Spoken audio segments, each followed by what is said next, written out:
उस कार्यक्रम में हम लोग का जो मांग पत्र था उसमें हुसैनाबाद को ज़िला बनाने के लिए माननीय अध्यक्ष से अनुरोध किया गया था और अनुरोध हमारे माननीय शरद पवार जी ने भी इसको स्वीकारा और बोले कि यह बहुत ज़रूरी है।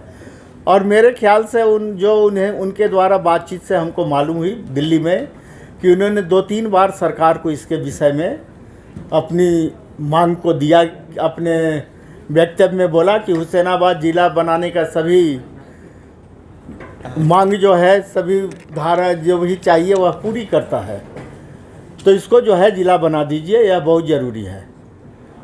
हम एक बात आपको पहले कहना चाहेंगे, जब हम 2005 से लेकर 2010 में कैबिनेट मंत्री थे झारखंड सरकार में, तो उस समय हम हुसैनाबाद हरिहरगंज में 3 प्रखंड का हमने विस्तार करवाया था। उसमें हैदरनगर था, मोहम्मदगंज था और पीपरा था। आप जानते हैं कि हमारा हुसैनाबाद हरिहरगंज अति नक्सल प्रभावित क्षेत्र है और यहाँ की जो समस्या है काफ़ी जो है जटिल समस्या है, चाहे वह कानून का हो चाहे वह विकास का हो। तो इस सभी चीज़ों को देखते हुए हम लोग जो 3 प्रखंड बनाए थे, दुर्भाग्य है कि सरकार गिर गई थी समय के पहले, और नहीं तो 6 महीना के अंदर हम हुसैनाबाद को करीब सारा ही इसका जो होनी चाहिए प्रक्रिया वह पूरा कर चुके थे। 6 महीना के अंदर हुसैनाबाद को ज़िला बनाने जा रहे थे, लेकिन दुर्भाग्य था कि सरकार गिर गई, जिसके कारण पेंडिंग हो गया था। तो हम लोग वही मांग एकमात्र रखे थे और सरकार को माननीय पवार साहब भी, शरद पवार जी अपना दिए थे चिट्ठी 3-3 बार, जो हमें अवगत कराया गया। बराबर हम मिले शरद पवार जी से तो उनको बोले कि हमने सरकार को 3 बार दबाव दिया है कि हुसैनाबाद को ज़िला बना दीजिए, लेकिन वह अभी तक नहीं हुआ। इसके लिए हमें काफ़ी दुख है। हम लोग का एक ही मांग था सरकार से कि आप हुसैनाबाद को ज़िला बना दीजिए, जिसमें 9 प्रखंड था, उसमें 2 अनुमंडल था, करीब 6 लाख से ऊपर की आबादी थी। आपका हुसैनाबाद से, हैदरनगर से, मोहम्मदगंज से 95 किलोमीटर, 90 किलोमीटर और 85 किलोमीटर की दूरी है डाल्टनगंज। अब आप सोच सकते हैं कि डेली रोज़ वहाँ के जनता को जाना डाल्टनगंज और आना कितना कठिनाई होती होगी। अस्पताल की जो व्यवस्था है वह सही ढंग से नहीं है, रोड की व्यवस्था ठीक ढंग का नहीं है, बिजली की व्यवस्था में काफ़ी स्थिति दयनीय है, ट्रांसफार्मर नाम का कोई चीज़ नहीं है। कितना बार बोलिए तो बस भेज रहे हैं, पदाधिकारी यही बोलते हैं। आप गरीब जनता से तो लाइन काट देते हैं, 50,000 जुर्माना करते हैं।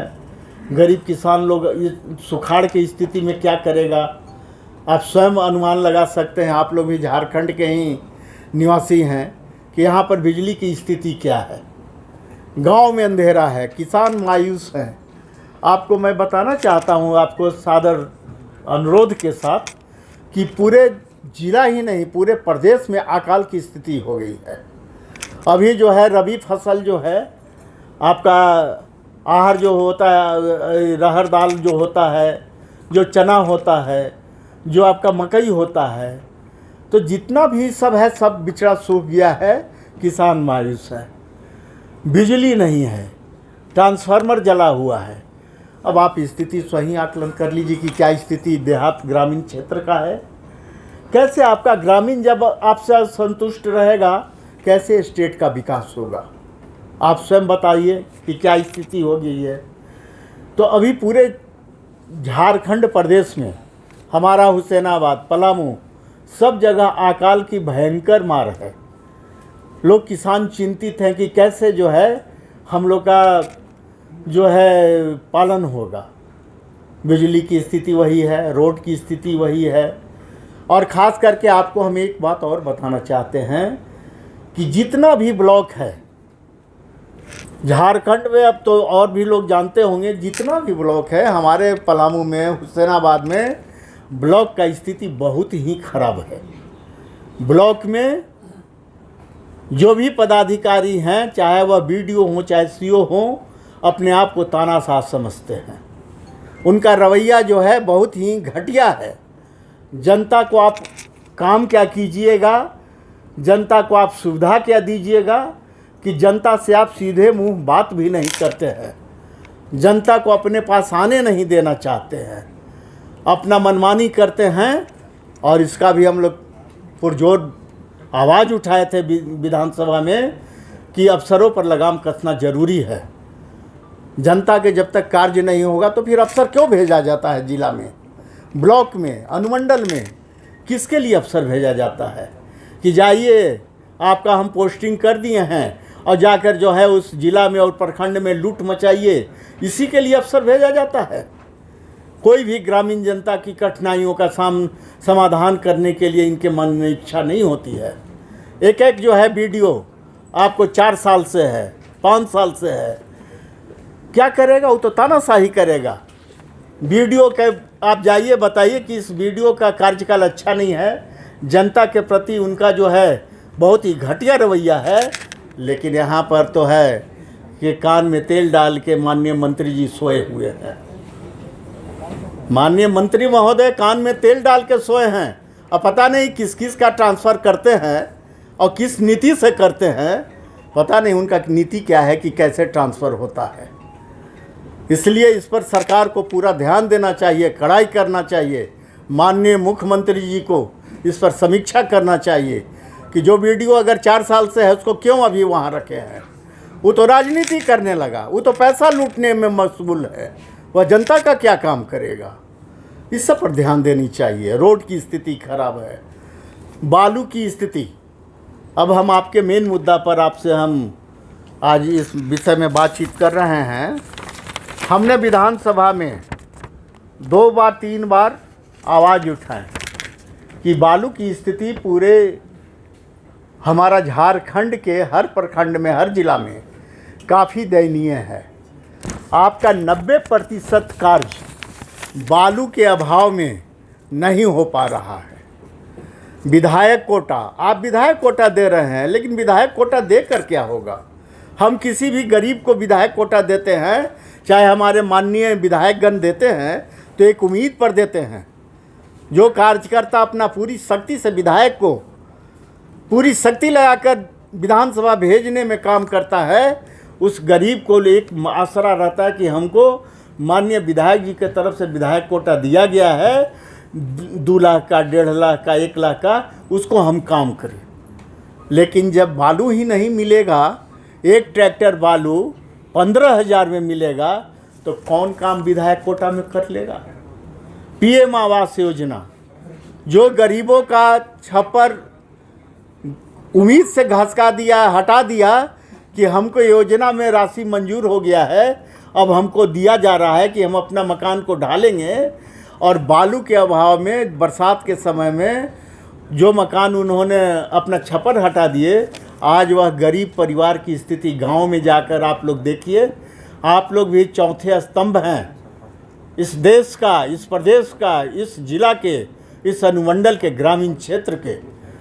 हम पत्रकार बंधु का काफ़ी इज्जत मान सम्मान देते हैं, इसलिए कि आपकी चौथी जो आँख है, चौथी जो है दिव्य दृष्टि है, उससे आप झारखंड के विकास को देखते हैं। हमने विधानसभा में यही क्वेश्चन बार बार उठाए कि बालू की समस्या का निदान कीजिए, जिससे कि गरीबों का सरकारी कार्य का आप टेंडर करा दे रहे हैं। बालू मिलेगा 15,000 ट्रैक्टर, कहाँ से कोई आदमी, कहाँ से ठेकेदार काम कराएगा? स्थिति बहुत गंभीर है, चिंताजनक स्थिति है। स्टेट में काम जो है प्रायः सभी माननीय सदस्यगण, विधायकगण का वह काम रुका हुआ है बालू की कमी से। इसका सही निराकरण करना चाहिए, इसका सही समाधान करना चाहिए।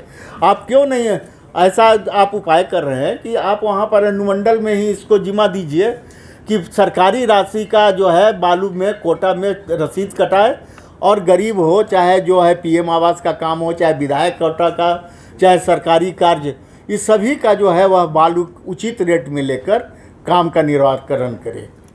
यह बहुत गहरा समस्या है, इसको बालू का बहुत, इसके चलते आपका पूरे झारखंड का काम ठप पड़ा है आज की स्थिति में। इसकी हमको जानकारी देना उचित समझ रहे थे। तो यही सब मुद्दा है। हमारा जिला का मैटर तो बोल दिया गया है। खनन विभाग जो है कहता है कि कुछ कुछ छोटी छोटी जगह पर हम परमिशन दिए हैं। खनन विभाग अपना क्या करता है क्या नहीं करता है, कोटा क्या कर रहा है, इसका तो पूरा डाटा जो है ईडी खंगाल ही रही है और पूरा डाटा आप लोग भी उजागर कर दिए हैं। तो ये सब देखना चाहिए, ये सब क्या है सही क्या नहीं है इसको देखना चाहिए। आप उठाकर ऐसे ही रात में किसी को जेल के अंदर डाल दीजिए, वाह यही कानून है? अरे किसी भी कानून का आप समीक्षा कीजिए। किसी पर अगर कोई आरोप है तो उस पर जांच होनी चाहिए। हम ही नहीं कह रहे हैं, आप जांच करा लीजिए कि क्या सही है क्या गलत है। अगर गलत है तो ठीक है, लेकिन किसी भी व्यक्ति को रात में 2 बजे उसको उठा के बंद कर दीजिए, ये कहाँ का नियम है? उसको भी समन दिया जाता है, समन जाता है, उसका जवाब दिया जाता है। तो ये सब देखना चाहिए। सब नागरिकों का जो भी सम्मान है उस पर ठेस न पहुँचे। सरकार को ध्यान रखना चाहिए कि ठेस न पहुँचे। और हेमंत बाबू से, माननीय मुख्यमंत्री जी से हम यही आग्रह करेंगे आज प्रेस कॉन्फ्रेंस के माध्यम से कि हमारे हुसैनाबाद ज़िला का जो मुद्दा है उसको गंभीरता से लेते हुए उसका निराकरण करें। माननीय अध्यक्ष महोदय जी के द्वारा उनको 2-3 लेटर मिला है। इसके अलावा भी जो है बिजली का जो स्थिति ज़िला में बना हुआ है, बालू की स्थिति बहुत ही गंभीर है। बालू के समस्या का ऐसा निराकरण करें जिससे गरीबों का जो मकान उजड़ा हुआ है उसको गरीब को उचित दर पर बालू का पैसा मिले, बालू का दाम मिले, तय कर दे, जिससे कि बालू वह खरीद कर अपना काम कर सके। और भी तो जब मुद्दा है तो अब ये तो जनरली हंगामा होते ही है, बातचीत होती है। और आप लोग का जो है 2 शब्द हम अपने संगठन के बारे में जानकारी आप लोग को देना चाहेंगे। माननीय राष्ट्रीय अध्यक्ष हमारे शरद पवार जी ने 20